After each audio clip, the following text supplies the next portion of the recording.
Oke, assalamualaikum warahmatullahi wabarakatuh. Selamat malam. Bersama saya Win86 di channel saya Win86.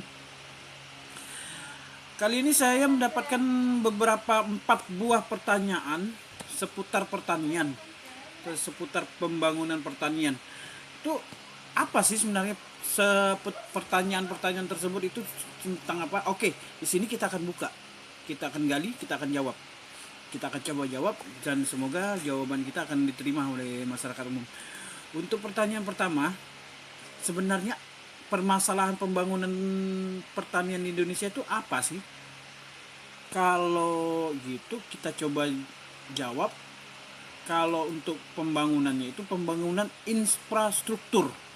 Nah, yang berhubungan dengan itu, infrastruktur yang berhubungan dengan itu adalah 3 infrastruktur. Yang pertama jalan, yang kedua listrik, yang ketiga irigasi. Nah, infrastruktur jalan itu adalah sesuai dengan yang diatur dalam Undang-Undang Nomor 13 Tahun 1980 yang menjelaskan bahwa jalan merupakan suatu prasarana perhubungan darat dalam bentuk apapun yang meliputi bagian jalan termasuk bangunan pelengkap dan perlengkapannya. Dan bangunan-bangunan itu sebagai perlengkapan untuk yang diperuntukkan bagi jalan lalu lintas.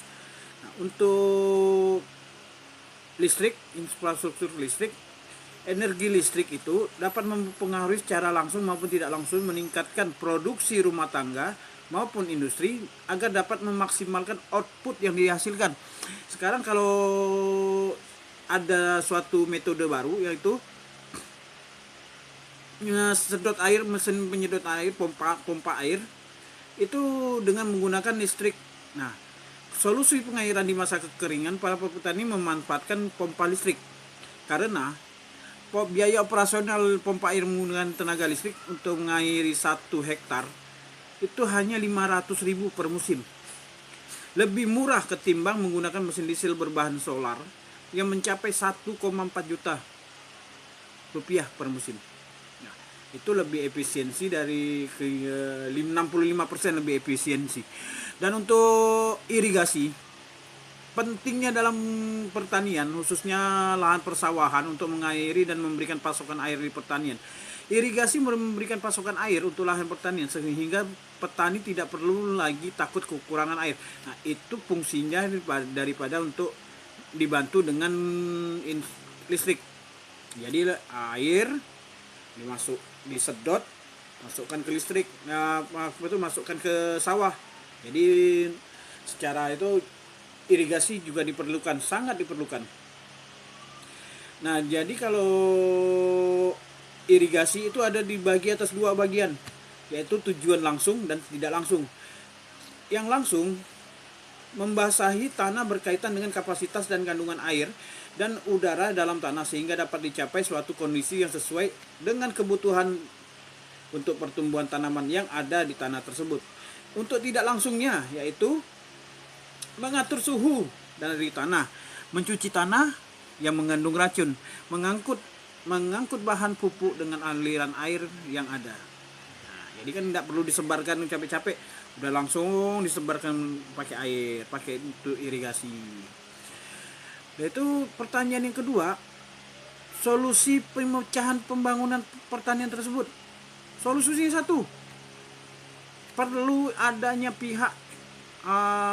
hubungan pihak-pihak terkait seperti menteri, pembangunan sektor daerah itu perlu terlibat mengawasi juga pembangunan tersebut agar tidak ada pengalihan dana. Itu aja solusinya. Lalu pertanyaan ketiga yang muncul datang ke saya, kondisi pembangunan pertanian di Indonesia akibat pandemi COVID-19. Waduh, ini yang repot nih. Seperti apa kondisi? Kondisinya terpuruk.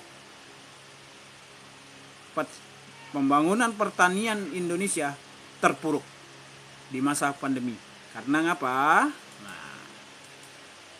Karena kondisi tersebut, kondisi pandemik tersebut dapat mengakibatkan harga pasar tuh melambung tinggi.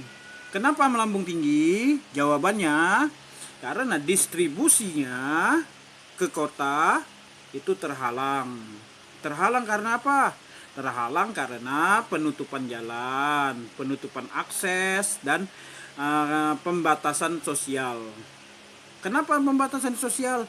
Karena untuk mencegah dampak pandemik COVID-19 itu menyebar.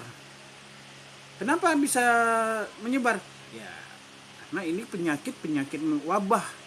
Jadi kalau menyebar, semakin penyakit wabah itu menyebar luas, maka semakin rawan.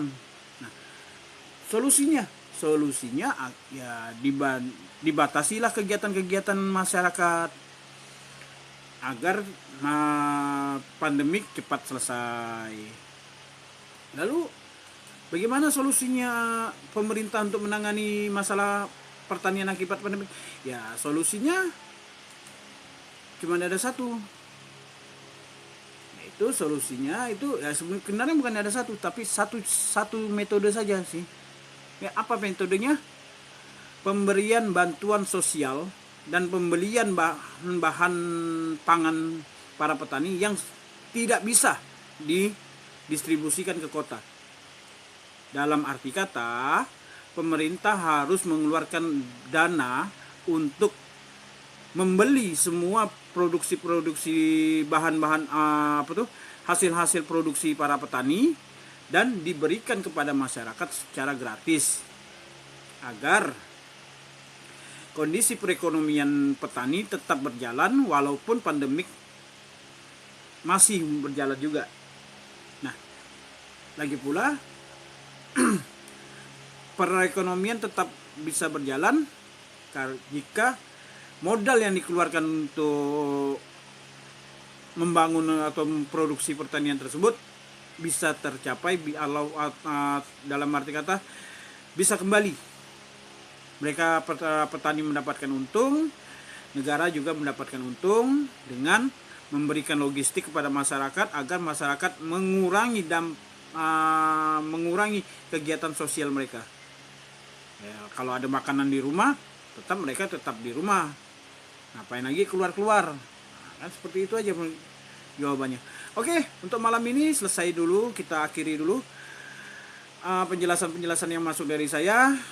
Jika ada pertanyaan, saran, dan usul, silakan sampaikan di web saya atau di link saya juga boleh. Win86. Oke? Bye.